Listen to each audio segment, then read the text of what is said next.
Hi everyone, I think we're going to get started. My name is Angie Hauser. I am the Continuing Education Coordinator here at the North Dakota State Library. I just want to say a few housekeeping things before we begin. I will be recording this webinar and sending it out shortly, either sometime today or tomorrow morning. With the webinar, I'll send out the slides and handouts that the presenter has given me. Additionally, everyone is muted. If you have any questions, please use the chat feature. We'll get to the questions as we go. I am listed as the NDSL moderator, so if you have any questions regarding Zoom, please let me know. And without further ado, I will hand it off to our presenter. Good afternoon. I'm Barbara Handy-Marchello. I'm retired from the University of North Dakota History Department. I'm currently working for the State Historical Society in the North Dakota Studies program, where I primarily work on curriculum matters. And today I want to talk a little bit about suffrage and the Centennial celebration that we're going to be doing here in North Dakota, and lots of things going on. And the Centennial is for the passage of the 19th Amendment to the U.S. Constitution. In 1919, late in the spring, both houses of Congress passed the 19th Amendment. That means it has to go out to the states to be approved by 2/3 of the states to become part of the Constitution. And each state is invited. They send out a nice invitation from the U.S. Secretary of State's office to each state to either present this amendment to the legislative body, or to call a special convention to approve it. In North Dakota, our legislature had met early in 1919, as you probably would have understood, and we would have had to call a special session of the legislature to pass the 19th Amendment. The governor was a little reluctant to call a special session of the legislature. The Nonpartisan League was in charge of the legislature in 1919.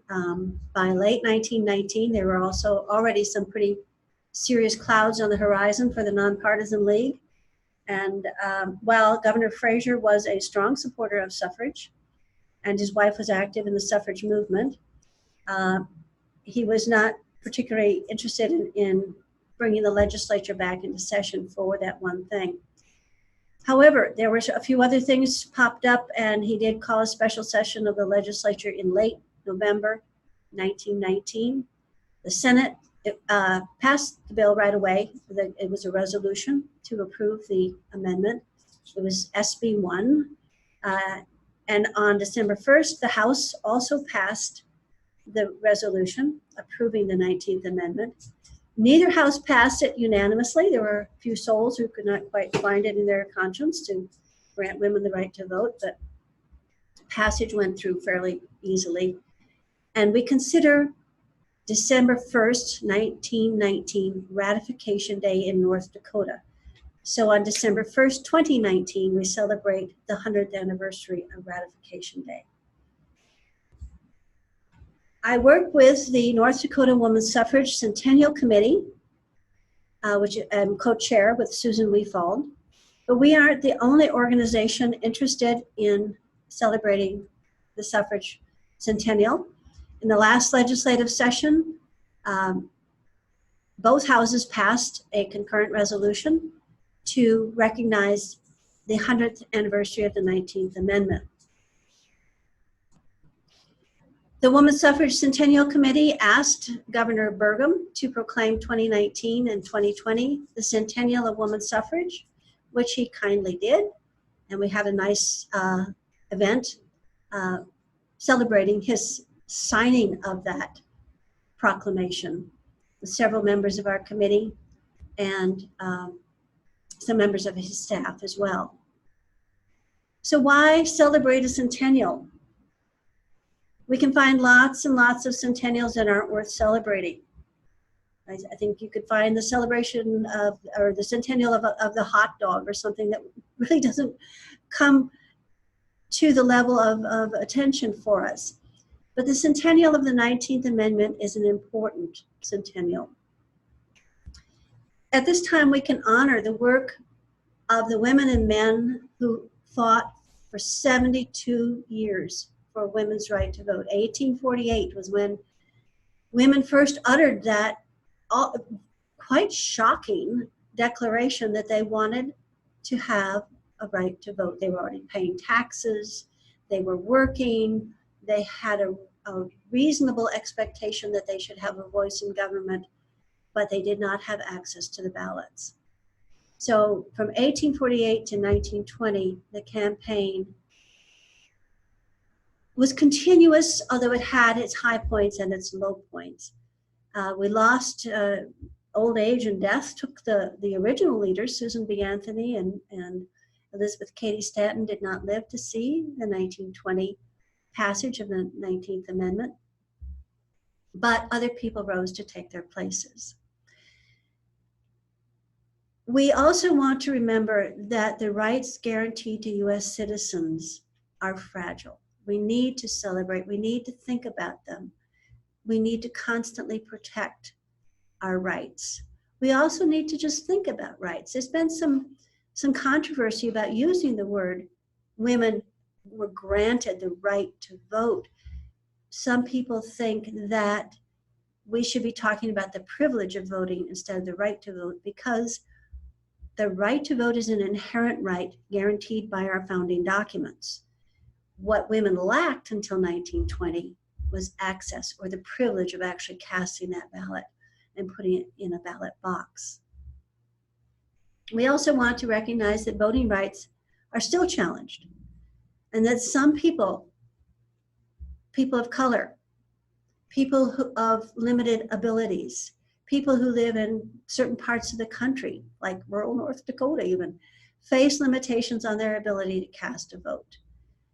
We know that in 1920, even though the 19th Amendment did not establish any restrictions by race, that really only white women were able to access that privilege in 1920. The 19th Amendment says the right to vote will not be disabled by sex. It doesn't say anything about American Indian women or African American women or Asian women. And we know that those women and the men, probably two of their communities, had to fight another battle to gain the right to vote.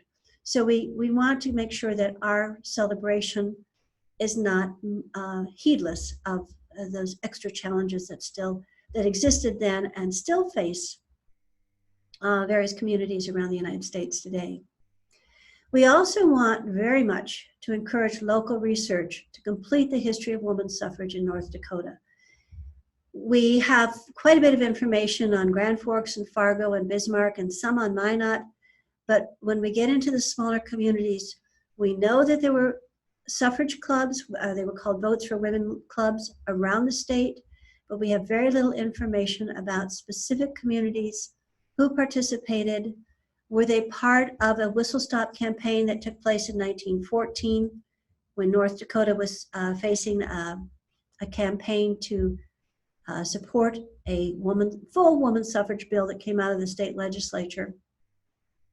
We need to know more, and we hope that local historical societies, maybe research sponsored at local libraries, can help us build on that story of women's suffrage in North Dakota. We are doing some new research this year, sponsored by our the Women's Suffrage Centennial Committee, but there's not very many of us, and we don't have a lot of time. We need more work to be done on the history of women's suffrage. And we also just want to raise awareness that suffrage is something that hasn't always been there. I think a lot of young people don't really understand how suffrage changed throughout the course of American history. That in the beginning, only white men of property could vote. And then it spread to white men who didn't have property, and women started asking for the right to vote. Then we had to think about citizenship rights of people who were freed from slavery, and American Indians were not considered citizens until by law till 1924, although there were some earlier pathways to citizenship.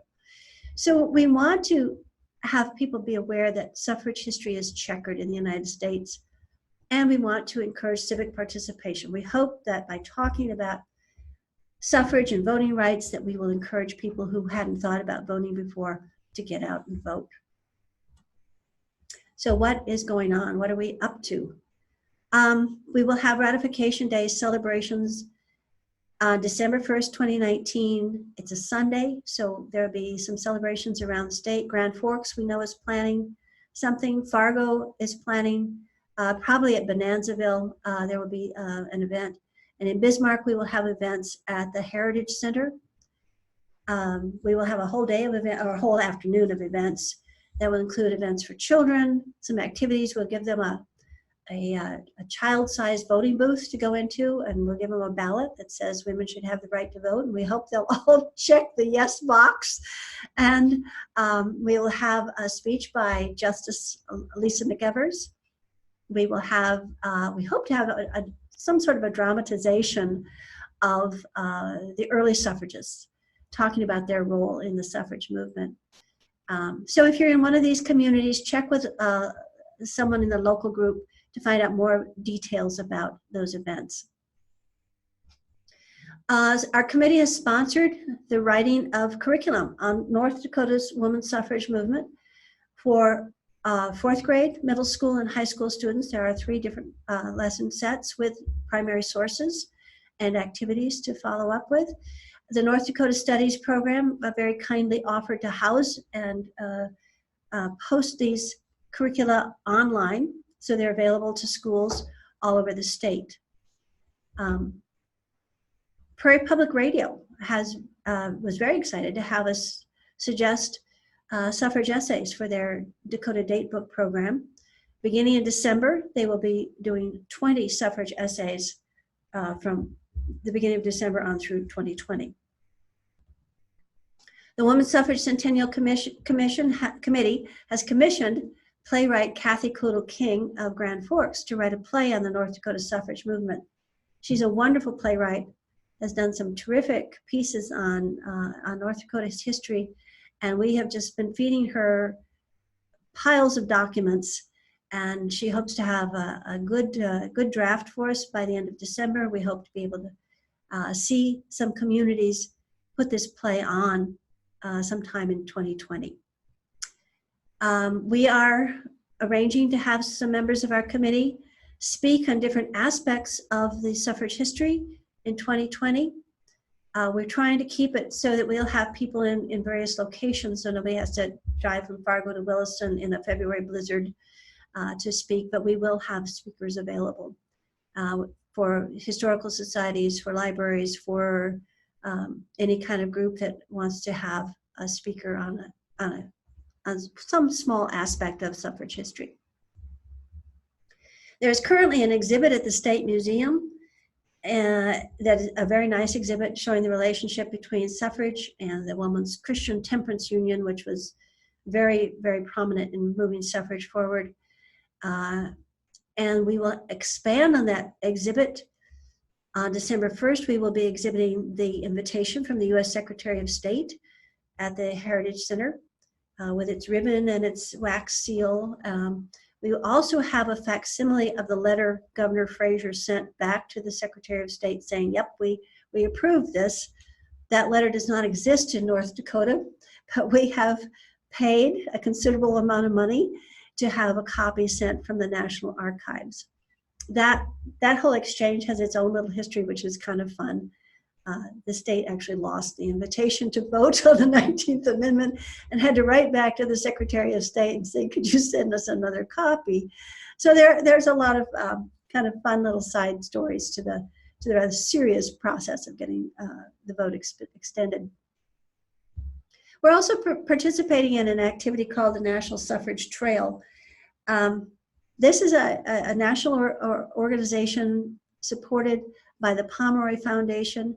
Every state is encouraged to find 5 sites where significant suffrage activity took place. Susan Weefold has been doing this research. And she has identified 5 locations. Excuse me.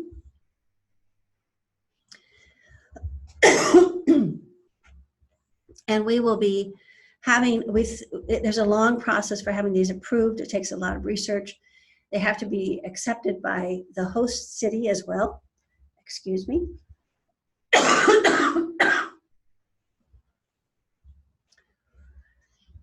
But we have our 5 cities identified, and I'll talk a little bit more about those in a minute. In the summer of 2020, there will be a newspaper insert with some articles on women's suffrage. We are in an ongoing process of listing all the names of the North Dakota suffragists we can find. It's a bigger process than we thought it would be, which is joyful. But at this point, we're quite certain that we will not be able to make an exhaustive list. It'll be a partial list unless we get more additions from some of the other communities that are a little harder to research. We are collecting materials that we will distribute to the 3 major archives in the state. And we have asked a librarian to organize a reading list on suffrage. And there'll be lots of other activities that come up from time to time. We've already had several take place, and there will be more. Excuse me. The North Dakota Women's Suffrage Centennial Committee reading list was compiled by Kate Waldera of the Bismarck Public Library. It not only includes books, it has articles, it has some films identified, has some discussion questions. So if you have a reading group that would like to have some directed reading, this list will be helpful in organizing the reading group and getting them focused on some things. Or if you have students doing research on suffrage for a history class or a project, this reading list will be very helpful as well. The National Suffrage Trail is a big deal. We've worked very hard to move this out of Fargo and Grand Forks. And so our first city that has been approved is Beach. Beach was the site of one of the stops on a whistle stop tour in 1914 when Clara Darrow of Fargo, who was head of the Votes for Women League, the state president of Votes for Women League, and the national suffragist, Dr. Anna Howard Shaw, stopped and spoke in Beach. Beach is thrilled to have this monument there, and there will be a little event, a celebration there when that marker is installed. Valley City was the home of Elizabeth Preston Anderson, who was for 40 years president of the Women's Christian Temperance Union, she kept her eye on the suffrage process in the legislature for years. She attended every legislative session from 1893 until the end of her term as president of the WCTU. No single person has a more important role in suffrage than Elizabeth Preston Anderson. Her home in Valley City does exist. The church where her husband preached still stands.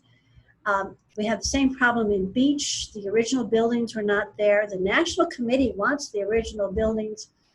We had to write sort of a little disquisition for them about how North Dakota's history is so short that in 1914, people were still living in sod houses. Towns like Beach were made out of wooden buildings that have all been replaced since then. We have very little in the way of original buildings, and they finally said, okay, we understand. So in Valley City, I believe the memorial will be set near the location of the church. In Beach, I think it's going into City Hall. Fargo, we're a little bit more solid ground because the DeLandrecy building still stands and still actively used. And it did have an office, which was the headquarters for the North Dakota Votes for Women League. City of Fargo is delighted to participate in the mounting of that monument or plaque. Grand Forks, the early Votes for Women Club began meeting in 1888. They met in the county courthouse. That courthouse is gone, but we are able to put a plaque in the current courthouse because it's on the same site.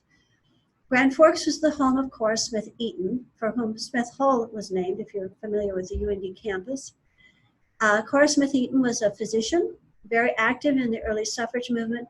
She left North Dakota, I think by 1900, moved out to the West Coast, continued to be active in the suffrage movement, and is a nationally known activist for women's suffrage.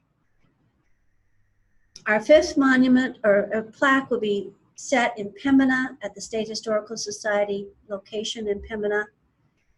Pembina was the childhood home, the birthplace of Marie Bottineau Baldwin. She was the daughter of John Bottineau, who was the attorney for the Turtle Mountain Band of Chippewa. His office was in Washington, D.C. Marie went to Washington with him, was his assistant,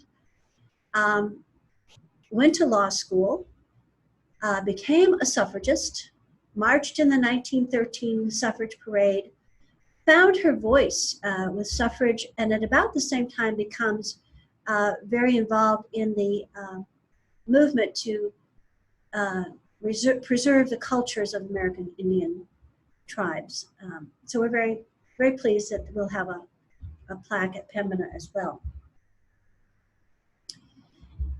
Now, we will also be adding to the history of women's suffrage, 68 years since Jean Tucker wrote an undergraduate paper on the history of women's suffrage. It's been our only resource for 68 years. It's a wonderful paper. I wish I'd had undergraduate students who could write this thorough a history as she did, but it was time to build on this. Under the leadership of North Dakotan Lori M. Lallam and South Dakota historian Molly Rosem, we now have an anthology of the suffrage on the history of suffrage movements on the Northern Great Plains. 3 chapters in this book focus on North Dakota. I wrote one of those chapters, which is on the general political process in North Dakota. Another one is by Dr. Ann Braaten of NDSU, who writes on suffragist Selby Wilder, who's a very interesting woman, who shortly after she gained the right to vote in 1917 in urban elections, which was a North Dakota law, she became a city commissioner in Fargo and held the police portfolio. Very interesting position for her. And a third article is on Cora Smith Eaton, and that one is by Kristin Mapel Bloomberg. The book is now listed on the South Dakota Historical Society website. I don't think you can get your hands on it just yet. I mean, it's really just the boxes are being delivered right now, and I think by the end of the month we'll be able to get our hands on it. So we're very excited about having a new resource on the history of women's suffrage. The cover picture, if you can see this picture right now, is a North Dakota picture. We're very excited that our picture of women campaigning in the 1914 campaign for the women's suffrage bill that passed the North Dakota legislature, was signed by the governor, but had to go to the people for a vote. This is part of the campaign. These women are campaigning in Bottineau at the county fair, and we made the cover of a new book on women's suffrage. So we are busy. We have much to do. We have many plans. We hope to involve people in other parts of the state, and we hope that librarians can be part of that process. If you have questions, you can contact me through this email site. The emails will be directed to me, and I will get them off to the proper person if that's possible, or respond to that email in some way. So we have a few minutes for questions, if there are some questions up. Any available? Nothing's come up, but could you talk about some ideas on how libraries could participate? Oh, I have lots of ideas. Library, I've worked with libraries around the state through Humanities Council events and through Historical Society events. So I know that libraries make wonderful hosts for reading groups, for a lecture series, for Local libraries are important resources for students who are doing research projects. I think for schools that are involved in History Day projects, the libraries will be an important resource, and suffrage will be an important topic for History Day in the coming year. So we hope that you can participate in some way. Reading groups, discussion groups. There are lots of important questions about suffrage. The first time I put something out on the internet about granting women the right to vote, I got a very sharply toned email in response saying women have always had the right to vote. And indeed, looking back at some of the historical documents, I find a newspaper article that says women have the right to vote. This is 1885. Women have the right to vote. The question is, do they have the privilege? And the privilege was not there. So discussion about the language, discussion about the methodology. At our website for the curricula, you will find many newspaper articles that we have submitted to teachers to use for a discussion and research in their classes. You can use those too in the library and bring out some of the information in North Dakota. I've mentioned the 1914 campaign quite a bit, but actually the first suffrage bill in North Dakota to be submitted to the legislature was 1868. Enos Stutzman, for whom Stutzman County is named, submitted this bill. And he's not somebody you'd typically think of as being associated with suffrage. He was kind of a rough frontier character. He liked to brawl and drink and carry on quite a bit, but he was pretty serious about women's suffrage. He thought it was important. 1885 was another. Bills were submitted from time to time. In 1885, it was very serious. It was passed by both houses. The governor vetoed the bill. So there's a lot of things. How do we understand this legislative control over rights? How do we speak the language? It's very difficult for me when I'm writing about women's suffrage to not use the words grant the right to vote. Those are the easiest words to use. It's the most, I think, comprehensible. But is it the right term? And so there's some discussion about that. North Dakota granted the right to vote in tiny baby steps. School suffrage in 1883. In 1914, there was a full suffrage bill that had to go to the people to vote. It failed at the polls, but it failed at the polls because of the way the Constitution, our state Constitution, had worded it. When the Constitution was written in 1889, it said that if women were to get the right to vote, it had to pass the legislature, and it had to be passed by a majority of all the voters casting a ballot in the next general election. And as you probably know, not everybody votes on everything. So the votes that were cast on women's suffrage actually were in favor of it, the majority. But everybody who did not vote on the issue was counted as a no vote. And so the vote failed. So we have some political shenanigans to talk about too. So there's some really interesting ideas for discussion groups, for reading. There are some new books at the national level. The Woman's Hour about the final battle in Tennessee. I think it's Tennessee, which is the last state to approve the 19th Amendment. They bring in that approval. I think we're talking a couple of hours before the deadline. The last vote was cast by a man whose mother had, with her dying words, said to her son, please give women the right to vote. And it's very emotional. It's a great book, The Woman's Hour. We have our new book on the Northern Great Plains, Equality of the Ballot Box. There's a new book on Midwest suffrage movement that's very good by a North Dakota woman named Sarah Egge. She's not here anymore, but she did her graduate work at NDSU. So there's a lot of good material to read and research, lots of good topics for discussion. It is a vital issue. Talk about how you increase voting activity people going to the ballot in your community. What can your library do to make voting a more appealing process for people? Any other questions? So thank you very much. And let us know if we can be of any help to you. Thank you, everyone. Have a good day.